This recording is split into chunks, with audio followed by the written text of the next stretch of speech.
Kyle Utley received the first threat outside the New Post Pub in Washington, a dark, cool bar on L Street near 15th, popular with National Geographic editors and local softball teams. Inside, on July 10th, the White House National Security Team was celebrating a victory over the Senate Committee on Intelligence when the stranger appeared. The protectors had overcome a 4-1 deficit to win the division championship. 12 sweaty men and women sat drinking cold draft beer and eating the pub's famed Diplomat burgers, reliving the game. Their come-from-behind victory had been so satisfying that for once, no one talked shop. Nothing about this morning's raid by FBI agents in Miami, where a gun battle and explosion had destroyed a small home. 3 foreign males, as neighbors described them, had rented the house, barricaded themselves inside, and blown themselves up rather than surrender. All evidence was obliterated, the FBI report said. Nothing about jihadist branches popping up in South America or the U.S.-China face-off in the South China Sea, just softball and gossip.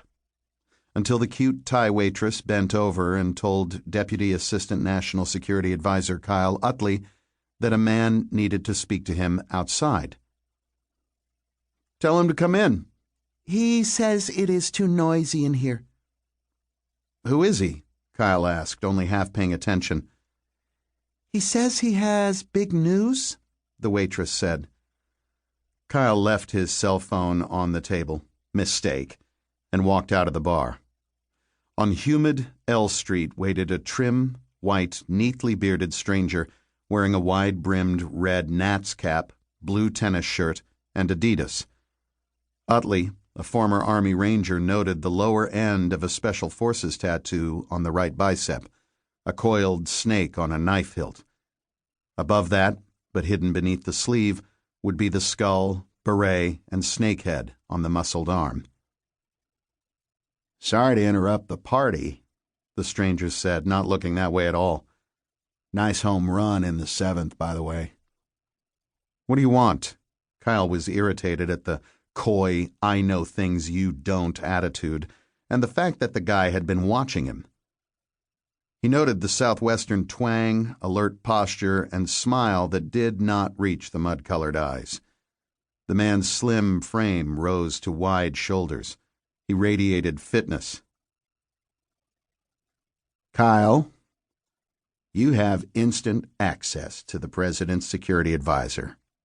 You're not important enough to have a bodyguard. Pass along a message, will you?" "What message?" Utley asked, chilled despite the heat and understanding that a threat was coming. All threats, he knew, were to be taken seriously. "That slush fund you guys run out of Ankara, Turkey, to pay off friendly warlords across the border? We're going to kill several hundred Americans in 72 hours if your bosses don't divert that money.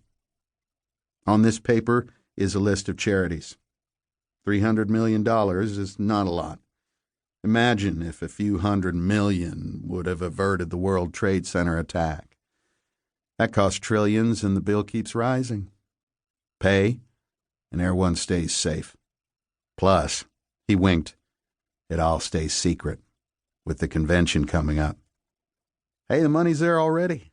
Easy access." Utley stared into the eyes and saw intelligence and calm. His pulse had risen. His combat time in Afghanistan had destroyed any illusions about the depths of human violence. The stranger seemed rational, if that word could be applied to threats. Kyle eyed the paper and thin rubber gloves on the stranger, meaning no fingerprints.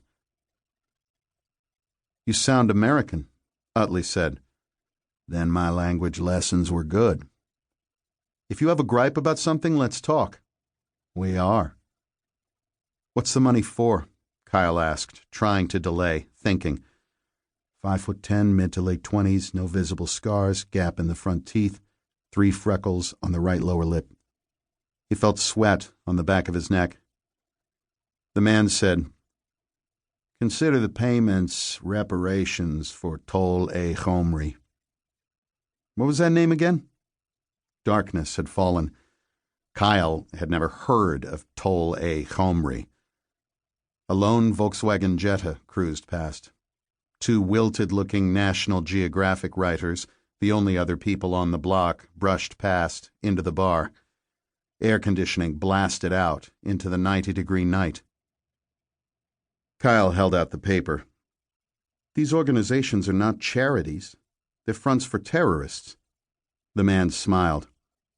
"That can't possibly be right." "You'll stop making demands if you get the money?" Utley said, not negotiating, just trying to keep the man there while he took mental notes, figured out what to do. "Give us what we want and we go somewhere else."